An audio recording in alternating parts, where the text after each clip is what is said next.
السلام علیکم ورحمۃ اللہ وبرکاتہ۔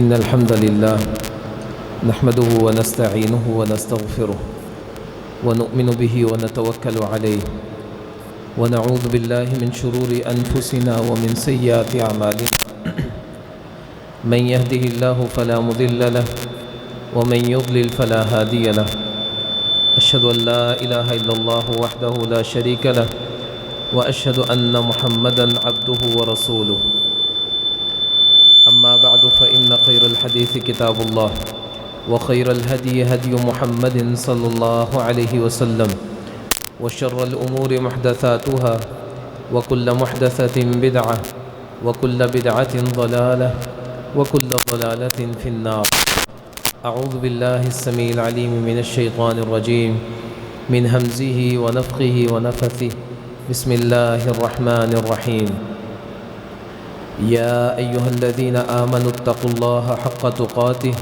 ولا تموتن إلا وأنتم مسلمون يا أيها الناس اتقوا ربكم الذي خلقكم من نفس واحدة وخلق منها زوجها وبث منهما رجالا واتقوا الله الذي تساءلون به والأرحام إن الله كان عليكم رقيبا يا أيها الذين آمنوا اتقوا الله وقولوا قولا سديدا يصلح لكم أعمالكم ويغفر لكم ذنوبكم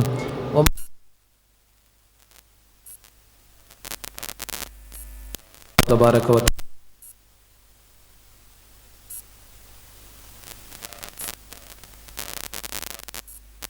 شاكرا لأنعمه اجتباه وهداه إلى صراط مستقيم اللهم صل على محمد وعلى آل محمد كما صليت على إبراهيم وعلى آل إبراهيم إنك حميد مجيد اللهم بارك على محمد وعلى آل محمد كما باركت على إبراهيم وعلى آل إبراهيم إنك حميد مجيد اللهم انفعنا بما علمتنا وعلمنا ما ينفعنا وزدنا علما رب اشرح لي صدری ویسر لی امری واحلل عقدۃ من لسانی۔ غافل ہو چکے ہم نے ابراہیم علیہ السلام کی زندگی سے ان چند باتوں کو اخذ کیا تھا اور اس پر گفتگو کی تھی۔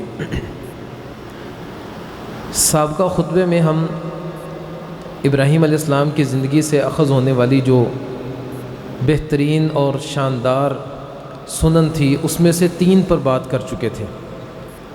ان میں سب سے پہلی چیز تھی اللہ کے ساتھ وفاداری اور اللہ تعالیٰ کی مکمل طور پر تابع داری اور فرما برداری۔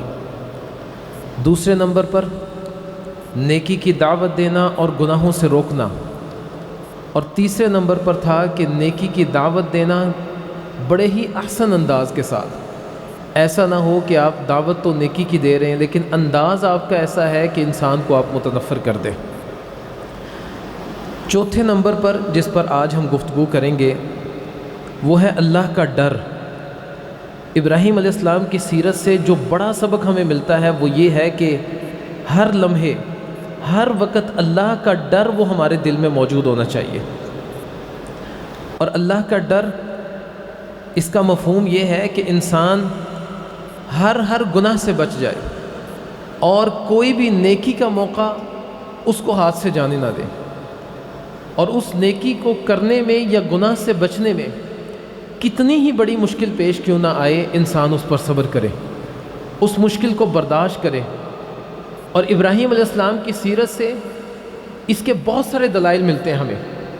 ابراہیم علیہ السلام اللہ کا ڈر اپنے دل میں رکھتے ہیں، اور وہ لوگ جو ابراہیم علیہ السلام کی قوم سے ہی ہیں لیکن اللہ کے ساتھ شرک کرنے والے ہیں، جب انہوں نے ابراہیم علیہ السلام سے یہ کہا کہ تم ہمارے یہ معبود خود ساختہ معبود جو ہیں ان سے ڈر جاؤ، یہ تمہیں کسی آفت میں گھیر دیں گے، اس وقت ابراہیم علیہ السلام نے کہا وحاجہ قومہ قال اتحاجونی فی اللہ وقد ہدان ولا اخاف ما تشرکون بہ الا ان یشاء، میں قطعاً ان سے نہیں ڈروں گا جن کو تم اللہ کے ساتھ شریک ٹھہراتے ہو، وکیف اخاف ما اشرکتم ولا تخافون انکم اشرکتم باللہ، یہ کیسے ممکن ہے کہ میں ان سے ڈر جاؤں جن کو تم اللہ کا شریک بناتے ہو، جبکہ تم خود یہ اتنا بڑا اور گھنونا کام کرتے ہوئے تمہارے دل میں اللہ کا ڈر اور خوف نہیں آتا. تم اتنا بڑا گناہ کر رہے ہو اور تمہارے دل میں اللہ کا خوف نہیں آتا، تو کیا میں ان سے ڈر جاؤں جو باطل کا ایک بہت بڑا ذریعہ ہے، جو اللہ کے مقابلے میں تم لے آئے ہو؟ قطعاً ایسا نہیں ہوگا کہ میں ان سے ڈر جاؤں. پھر ابراہیم علیہ السلام پر بڑے بڑے مصائب آئے، بڑی بڑی مشکلات آئی، حتیٰ کہ اٹھا کر آگ تک میں گرا دیا. لیکن اس وقت بھی ابراہیم علیہ السلام کہتے ہیں حسبنا اللہ و نعم الوکیل، اللہ مجھے کافی ہے اور وہ بہترین کارساز ہے. یہ ساری کی ساری چیزیں ہمیں یہ سبق دیتی ہیں کہ ابراہیم علیہ السلام کی زندگی سے ایک بڑا نمونہ اور بڑا اسوہ ہمیں یہ ملتا ہے کہ ہر لمحے اور ہر وقت اللہ کا ڈر اور اس کا خوف ہمارے دل کے اندر موجود ہونا چاہیے. اور موجودہ ایام میں جو ایک فساد کی راہ اور ایک فساد کا ایک بہت بڑا ذریعہ اور بہت سارے ایسے واقعات جو روزانہ کی بنیاد پر فساد زمین میں پھیلانے والوں کی طرف سے ہمیں ملتے ہیں، فلاں نے فلاں کو مار دیا، فلاں نے فلاں پر ظلم کیا، تشدد کر دیا، اس نے فلاں کو قتل کر دیا، اس نے فلاں کو قتل کر دیا، یہ سب کچھ اللہ کا ڈر اور اس کا خوف نہ ہونے کا انجام اور اس کا نتیجہ ہے. لیکن جب اللہ کا ڈر اور خوف دل کے اندر موجود ہوتا ہے تو کوئی شخص کسی کو سخت الفاظ میں بھی اس کے ساتھ گفتگو نہیں کرتا کہ وہ ڈرتا ہے کہ اللہ تعالیٰ اس کے بدلے میں میری پکڑ نہ کر لے. اور یہی تعلیم محمد رسول اللہ صلی اللہ علیہ وسلم نے ہمیں دی، یہی چیز سکھائی نبی کریم صلی اللہ علیہ وسلم نے. جب ایک صحابی نے دوسرے صحابی کو یہ کہہ دیا کہ تم تو کالی ماں کے بیٹے ہو، تو نبی کریم صلی اللہ علیہ وسلم سے یہ شکایت کر دی، اللہ کے نبی اس نے مجھے یہ کہا. حالانکہ وہ صحابی ان کا رنگ کالا تھا، ان کی والدہ کا رنگ بھی کالا تھا، لیکن محمد رسول اللہ صلی اللہ علیہ وسلم کو یہ بات اچھی نہ لگی. اللہ کے نبی نے کہا کہ تمہارے اندر ابھی بھی جاہلیت کے آثار باقی ہیں. اور وہ صحابی پھر لیٹ گئے نیچے، کہا یہ ساتھی میرے رخسار پر قدم رکھ دے تو میں سمجھوں گا کہ معاف کر دیا. یہ خوف تھا، اللہ کا ڈر تھا، اور اپنی عزت نفس کی حفاظت اسی طرح صحابہ اکرام کیا کرتے تھے. آج اسی اللہ کے ڈر اور خوف کی ہمیں ضرورت ہے، ہمارے اپنے نفس کے لیے بھی، ہماری اپنی ذات کے لیے بھی، ہمارے گھر والوں کے لیے بھی، ہمارے معاشرے کے لیے، ہمارے محلے کے لیے، ہر لحاظ پر ہمیں اس اللہ کے ڈر اور خوف کی ضرورت ہے کہ ہم اس کو اپنے دل میں بٹھا لیں. اور یہی تعلیم ابراہیم علیہ السلام کی سیرت سے ہمیں ملتی ہے. اور یہاں سے یہ بھی درس ہمیں ملتا ہے کہ اگر کوئی غلط کام ہے، صرف اور صرف اس وجہ سے نہیں کہ اگر میں نے اس کو غلط کہہ دیا تو میرے لیے مشکلات بن جائیں گی، مجھے اس کو صحیح کہنا چاہیے تاکہ لوگ خوش ہو جائیں. نہیں، غلط کو غلط کہنے کی عادت ڈالیں اور صحیح کو صحیح کہنے کی عادت ڈالیں. یہی اسوہ، یہی نمونہ ابراہیم علیہ السلام نے ہمیں دیا. اور یہ بھی صرف اس وقت ہوتا ہے جب ایک اللہ کا ڈر انسان کے دل میں موجود ہو اور اللہ کے علاوہ کسی کا ڈر نہ ہو. ابراہیم علیہ السلام ایک طرف اکیلے ہیں، اب ابراہیم علیہ السلام کی تعلیمات کو ماننے والا، تسلیم کرنے والا کوئی نہیں، اکیلے فرد واحد لوگوں کو توحید کی دعوت دینے والے. اور دوسری طرف پوری قوم ہے، اور جب ساری کی ساری قوم میلے پر جاتی ہے، ایک اکیلا نڈر شخص، وہ جو اللہ کا ڈر اور خوف صرف دل میں رکھتا ہے، کسی کا خوف نہیں، کسی کا ڈر نہیں، اور یہ جذبہ ہے، یہ کوشش ہے کہ ایک اللہ کے ماننے والے اس زمین پر موجود ہونے چاہیے، اس کے ساتھ شرک کرنے والے موجود نہیں ہونے چاہیے. تو سارے کے سارے بتوں کو اکیلے ابراہیم علیہ السلام توڑ کر رکھتے تھے. اور یقیناً بتوں کو توڑ دینا یہ کوئی معمولی بات نہیں تھی ان کے نزدیک. جیسے ہمارے ہاں عموماً ایسا ہوتا ہے کہ کچھ لوگ اگر کبھی کوئی معاملہ ایسا کر دیا جائے، کوئی بندہ کو دربار کے اوپر کہیں پر جا کر جہاں پر لوگ شرک کرتے ہوں، اگر ان کی قبر کو تکلیف جو ہے وہ نقصان پہنچا دیا جائے تو یقیناً یہاں تک نوبت آ جاتی ہے کہ لوگ اس کو قتل کرنے پر درپے ہو جاتے ہیں. یہاں پر بھی معاملہ ایسا ہی تھا. اسی لیے تو ان لوگوں نے اٹھا کر ابراہیم علیہ السلام کو اسی پاداش میں کہ اس نے ہمارے بتوں کو کیوں توڑ دیا، آگ میں گرا دیا تھا. اور وہ آگ بھی اتنی شدید کہ جس کو جلانے کے فوراً بعد نہیں بلکہ جلانے کے کئی دن بعد صبر کیا تاکہ وہ مزید بھڑک جائے، اور اس کے اندر ایندھن ڈالتے چلے گئے تاکہ ابراہیم علیہ السلام اس میں جاتے ہی ختم ہو جائیں، ان کا کچھ نہ بچے. اور آئندہ کے لیے لوگوں کے لیے یہ سبق بن جائے کہ کبھی بھی ہمارے بتوں کو تکلیف نہیں دینی۔ اور یہ سب کچھ ابراہیم علیہ السلام نے برداشت کیا، اور جب بتوں کو توڑ دیا، آگ میں گرایا جانے لگا، اس سے پہلے وقت کا جو حاکم ہے اس کے سامنے ابراہیم علیہ السلام کو پیش کیا گیا۔ ممکن تھا کہ اگر اللہ کے ڈر اور خوف میں کچھ کمی ہوتی تو ابراہیم علیہ السلام یہاں پر معذرت کر لیتے یا کہہ دیتے شاید غلطی ہو گئی، لیکن یہاں پر بھی ڈٹ کر کھڑے رہے اور کہا کہ حق یہی ہے۔ کہنے لگا اچھا اگر تم یہی کہتے ہو کہ تمہارا الہ وہ حق پر ہے، وہ درست ہے، اور ہمارا الہ درست نہیں ہے، تو پھر یہ بتاؤ کہ تمہارا الہ کون ہے، وہ کیا کچھ کر سکتا ہے؟ تو کہنے لگے کہ میرا الہ وہ مردوں کو زندہ کرتا ہے۔ کہا انا احیی و امیت، میں بھی زندہ کر دوں گا، میں بھی مار دوں گا، یہ تو کوئی بڑی بات نہیں ہے۔ چلتے پھرتے بندے کو پکڑ کر مار دیا، اور ایسا بندہ جس پر سزائے موت لاگو ہو چکی اس کو چھوڑ دیا۔ کہا دیکھو جس نے مرنا تھا میں نے چھوڑ دیا، جس نے زندگی ابھی جینی تھی میں نے پکڑ کے مار دیا اس کو۔ تو ابراہیم علیہ السلام کہنے لگے چلو پھر اب اگلی بات پر آؤ، میرا رب مشرق سے سورج کو نکالتا ہے، تم ذرا مغرب سے نکال کر دکھا دو۔ فبہت الذی کفر، یہاں پر وہ پریشان ہو گیا، ششدر رہ گیا، اور وہ کافر اس کو اگلی بات نہ آئی۔ واللہ لا یہدی القوم الظالمین، اللہ ظالم قوم کو ہدایت نہیں دیا کرتا۔ تو ابراہیم علیہ السلام کی سیرت سے جو چوتھا سبق ہمیں ملتا ہے وہ یہ کہ ایک اللہ کا ڈر وہ ہمارے دل میں موجود ہونا چاہیے، اور اللہ کے ڈر کا مفہوم اور مطلب یہ ہے کہ کسی بھی نیکی کا موقع ہاتھ سے نہ جائے، اور کوئی بھی گناہ ایسا نہ ہے جو ہمارے ہاتھ سے سرزد ہو جائے۔ ہر طرح کے گناہ سے بچنا، ہر طرح کی نیکی کو کرنا، خواہ وہ کتنی ہی معمولی کیوں نہ ہو ہماری نظر میں، لیکن اس نیکی کو ہاتھ سے جانے نہ دینا، یہی اللہ کا ڈر اور اللہ کا خوف ہے۔ اور اسی کی آج ہمیں بہت زیادہ ضرورت ہے۔ ہر لحاظ پر ہم اپنی ذات کے حوالے سے اللہ سے نہیں ڈرتے، اور ہم اپنے بچوں کے حوالے سے اللہ سے نہیں ڈرتے، ہم اپنے گھرانے کے حوالے سے اللہ سے نہیں ڈرتے، ہم اپنے معاشرے کے حوالے سے، ہم جن راستوں سے گزرتے ہیں ان راستوں کے حوالے سے اللہ سے نہیں ڈرتے، ہم اپنے کاروبار کے حوالے سے اللہ کا ڈر اپنے دل میں نہیں رکھتے۔ ہر موقع پر ذرا غور کریں، اکیلا شخص بیٹھ جائے اور اپنی ذات سے شروع ہو جائے، میں اپنی ذات کے معاملے میں اللہ کی کیا کیا بغاوتیں کرتا ہوں، میں اپنی اولاد کے حوالے سے اللہ کی نافرمانیاں اور بغاوتیں کیا کیا کرتا ہوں۔ ذرا اگر ہم سوچیں تو ایک لمبی فہرست بن جائے گی کہ جہاں پر ہم اللہ تعالیٰ کی بغاوت اور اس کی نافرمانی پر اتر آتے ہیں اور ہم اس کو محسوس نہیں کرتے۔ تو کوشش کریں اللہ کا ڈر، اس کا خوف وہ ہمارے دل میں موجود ہونا چاہیے، اور اس کے لیے اللہ کا ڈر اور خوف دلوں میں پیدا کرنے کے لیے اگر کوئی چیز مددگار ثابت ہو سکتی ہے تو وہ پوری توجہ کے ساتھ، پورے انہماک کے ساتھ اللہ کا ذکر ہے۔ پورے انہماک کے ساتھ اللہ کا ذکر کریں۔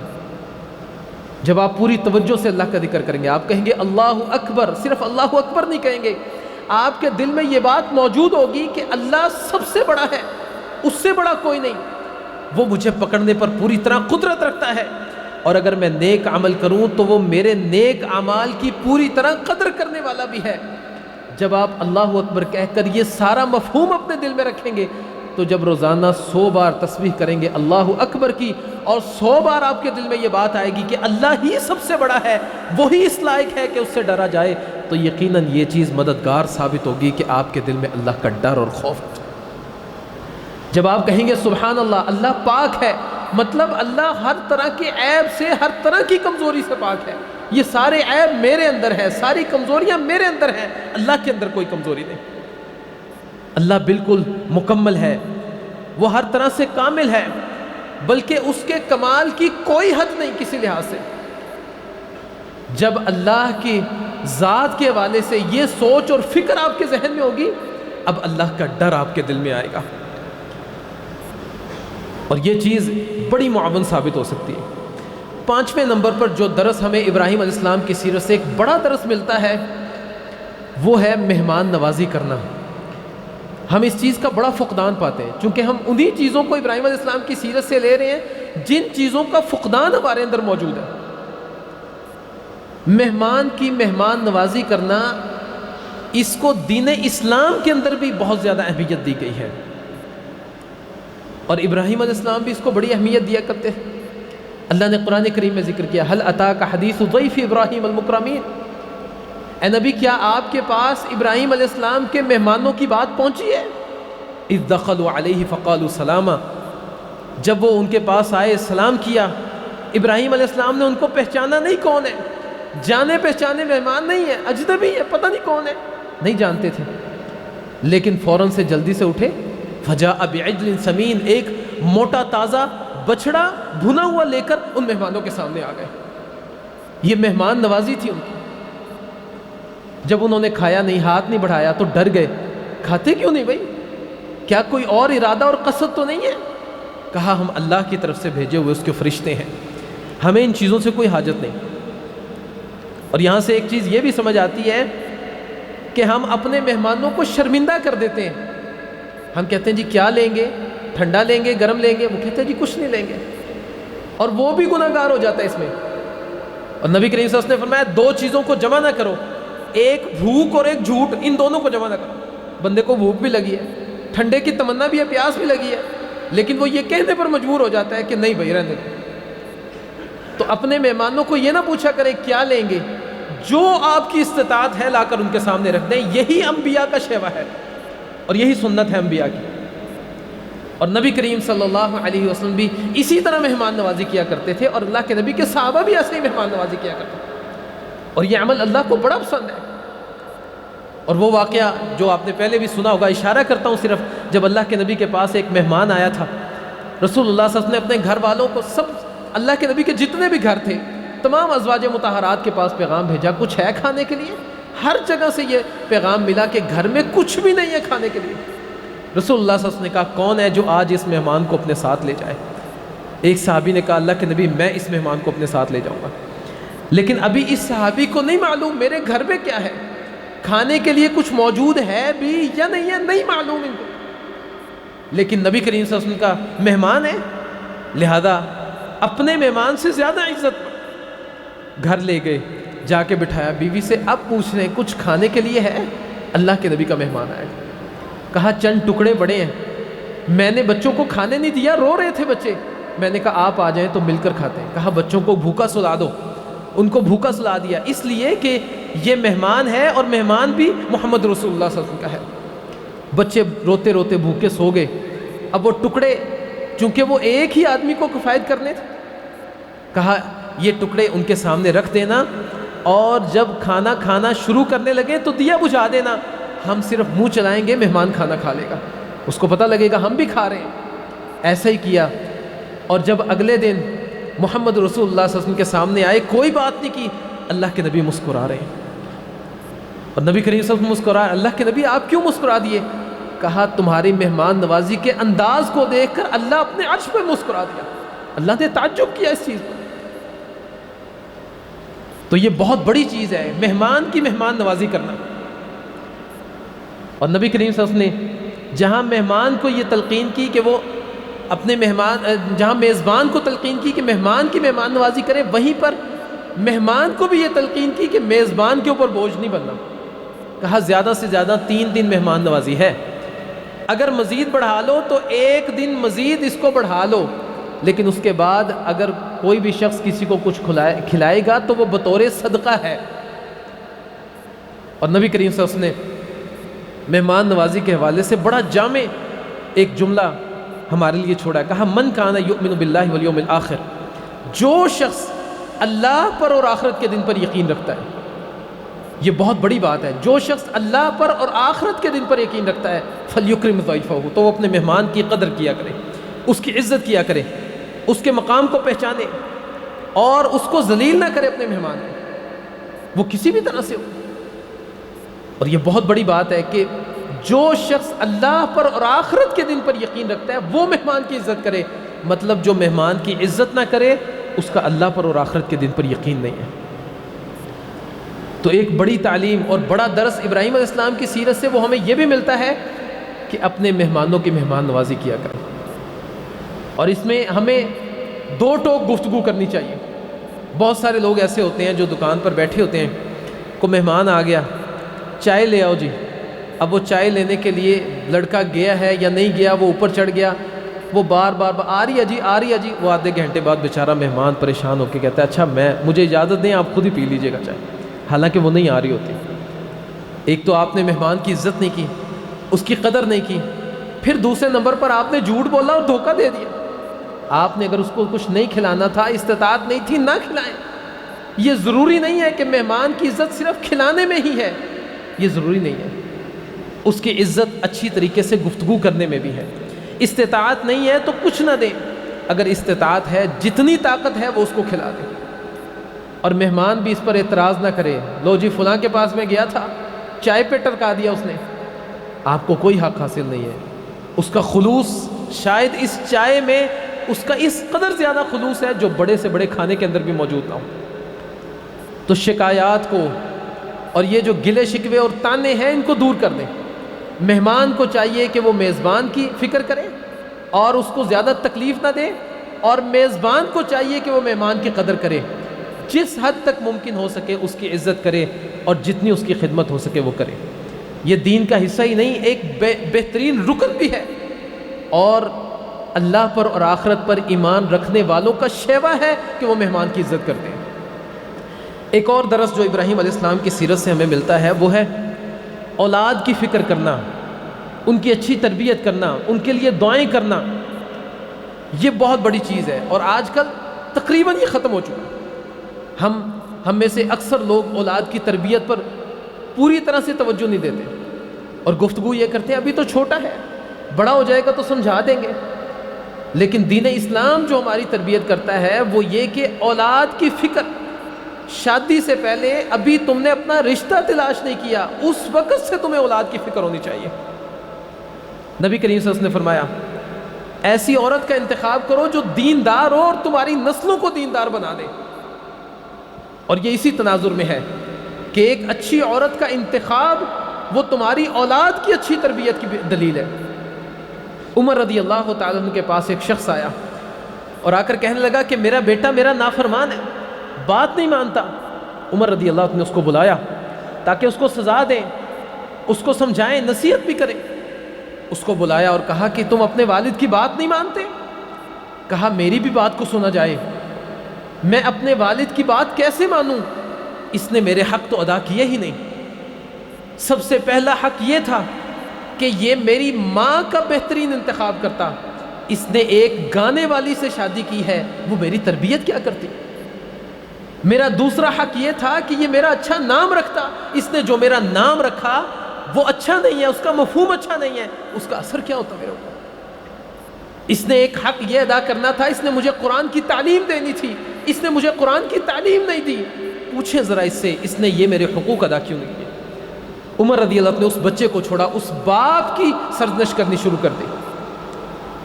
یعنی پتہ یہ لگا کہ شادی سے پہلے ایسی عورت کا انتخاب جو آپ کی اولاد کی بہترین تربیت کر سکے. اور ایسا ہی ایک واقعہ ہمیں ملتا ہے کہ ایک شخص جب وہ ایک مسجد میں پڑھتا تھا اور اس وقت اس کے جو معلم تھے, اس کے جو استاد تھے, انہوں نے کہا بیٹا آپ جوان ہو چکے, آپ کو چاہیے کہ آپ شادی کر لیں. تو کہنے لگا کہ میری شادی کروا دیں آپ. کہا کیسی لڑکی سے شادی کرو گے؟ کہا اس لڑکی سے شادی کروں گا جو میرا ہاتھ پکڑ کے مجھے جنت میں لے جائے, اور اللہ اس کے بطن سے مجھے ایسی اولاد عطا کرے, ایسا بیٹا عطا کرے جو بیت المقدس کو آزاد کر دے.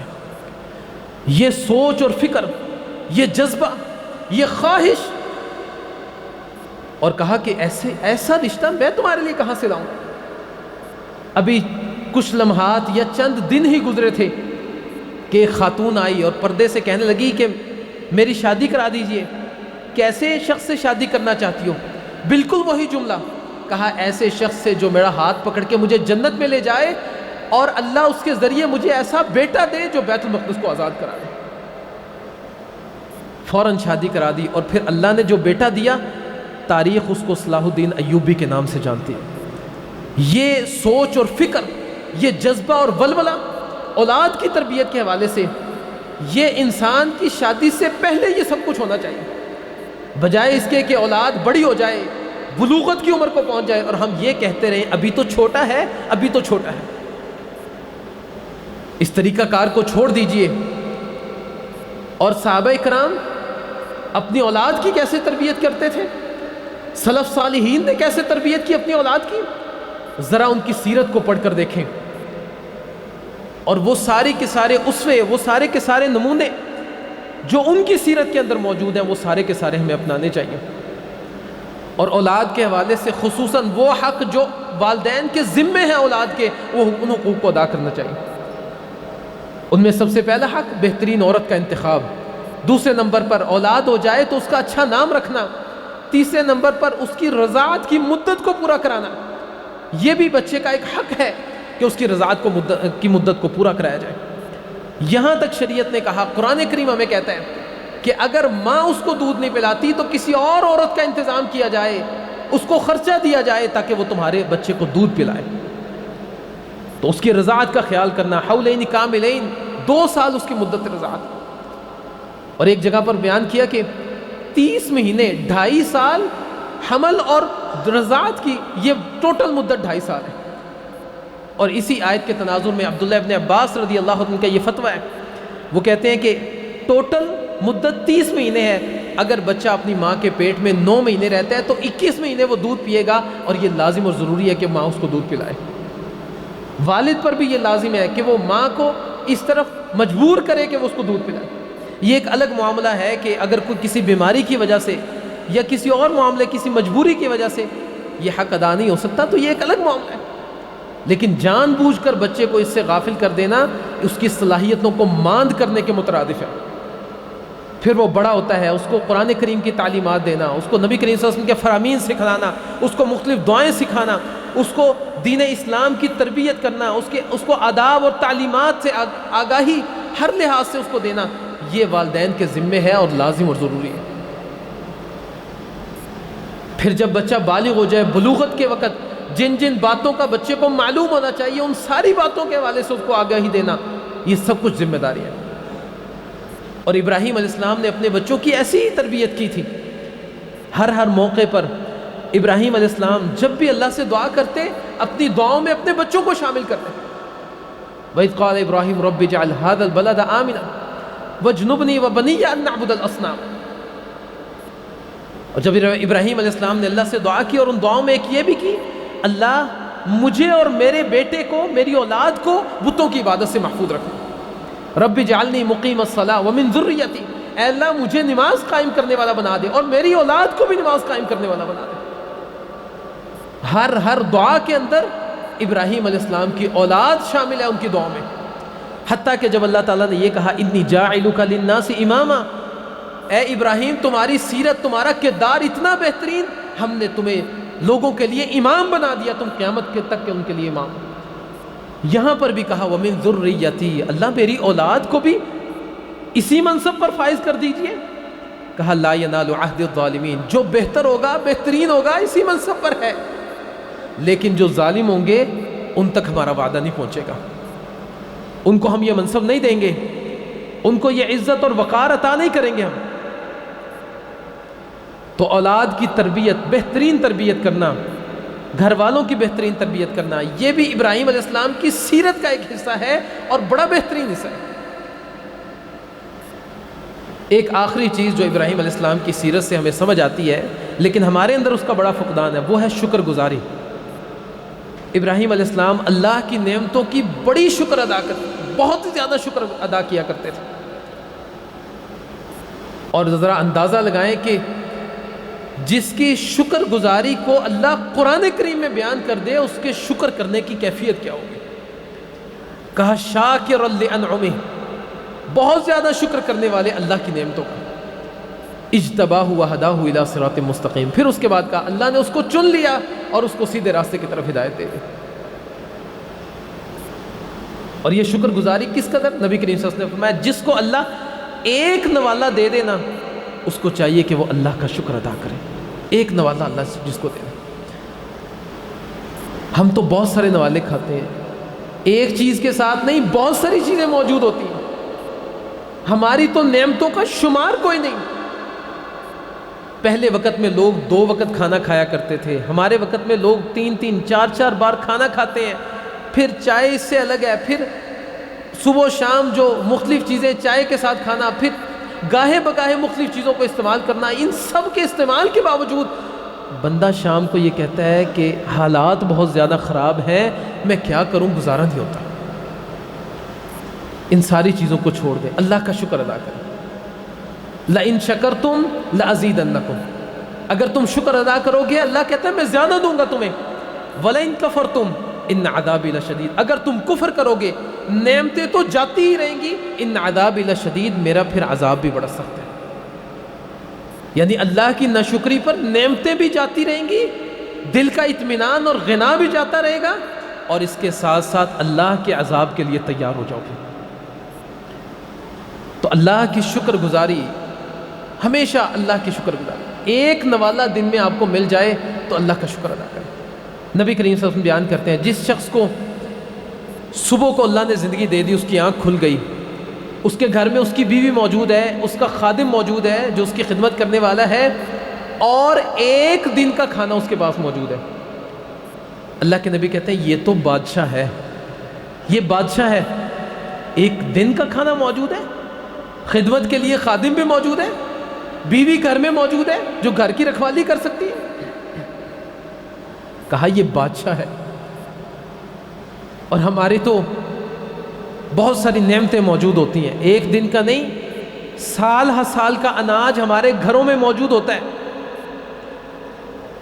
ہم اگر یہاں پر 200 بندے ہیں تو 250 سے زیادہ لوگوں نے گندم لے کر رکھ لیے گھر میں، اللہ کے فضل اور اس کی توفیق سے۔ تو آپ سب بادشاہوں سے بھی بڑھ کر ہیں، پھر نہ شکری کیسی؟ تو ابراہیم علیہ السلام کی سیرت سے ایک بڑا درس وہ شکر گزاری ہے۔ ایک آخری بات وہ یہ کہ جب بھی کوئی بھی عمل کریں، آپ نماز ادا کریں، آپ دعا کریں، آپ صدقہ کریں، کسی بھی طرح کا کوئی بھی عمل، حتیٰ کہ راستے سے کوئی کانٹا بھی اٹھا دیں، تو اس عمل کے بعد اللہ سے کہیں کہ اللہ ہمارا یہ عمل قبول کر لے، اللہ سے دعا کریں۔ یہی شیوا تھا ابراہیم علیہ السلام کا۔ جب اللہ تعالیٰ نے کہا نا ابراہیم علیہ السلام سے کہ بیت اللہ کو بناؤ، جیسے اللہ نے کہا ابراہیم علیہ السلام نے ویسے ہی بیت اللہ کو بنایا۔ یہاں پر بھی بیت اللہ کو بنا کر بھی ابراہیم علیہ السلام کہتے ہیں ربنا تقبل منا انک انت السمیع العلیم۔ ایک چیز اللہ نے کہی، ابراہیم علیہ السلام نے بنا دی، بالکل ویسے ہی بنا دی، لیکن اس کے بنانے کے بعد بھی اتنی عاجزی، اتنی انکساری کہ اللہ کے سامنے جھک کر کہتے ہیں ربنا تقبل منا، اللہ یہ عمل قبول کر لینا ہم سے، اس عمل کو ہم سے قبول کر لینا۔ تو ہمیں چاہیے کہ ہم چھوٹے سے چھوٹا بھی عمل کر رہے ہیں، اس کے بعد دعا کریں اللہ ہمارے اس عمل کو قبول کر لیں۔ تو ابراہیم علیہ السلام کی سیرت سے جن چیزوں پر ہم نے گفتگو کی ہے، ان میں پہلی چیز اللہ کے ساتھ وفاداری، دوسرے نمبر پر دین اسلام کی تعلیم اور تبلیغ کرنا، اس کو پھیلانا، تیسرے نمبر پر حکمت کے ساتھ، دانائی کے ساتھ دین اسلام کی تعلیم دینا لوگوں کو، ان کو تانا نہیں دینا، ان کو متنفر نہیں کرنا، احسن انداز کے ساتھ گفتگو کرنا۔ چوتھے نمبر پر اللہ کا ڈر اور اس کا خوف اپنے دلوں میں لانا۔ پانچویں نمبر پر مہمان کی مہمان نوازی کرنا۔ چھٹے نمبر پر اللہ کا شکر ادا کرنا۔ ساتویں نمبر پر اپنے اولاد کی بہترین تربیت۔ اور آخری بات جس پر ہم نے گفتگو کی ہے وہ یہ کہ ہر عمل کے بعد اللہ سے یہ دعا کرنا کہ اللہ تعالی ہمارے اعمال کو قبول کر لے۔ اللہ تعالیٰ سے دعا ہے اللہ تعالیٰ عمل کرنے کی توفیق عطا فرمائے۔ اقول قولی ھذا واستغفر اللہ لی ولکم ولسائر المسلمین۔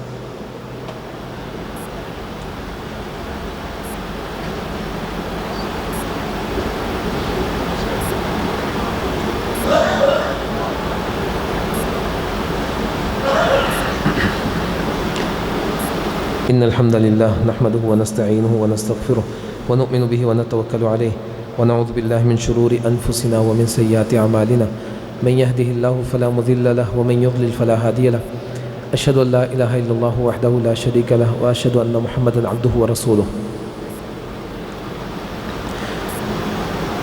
ذی الحج کے پہلے 10 دن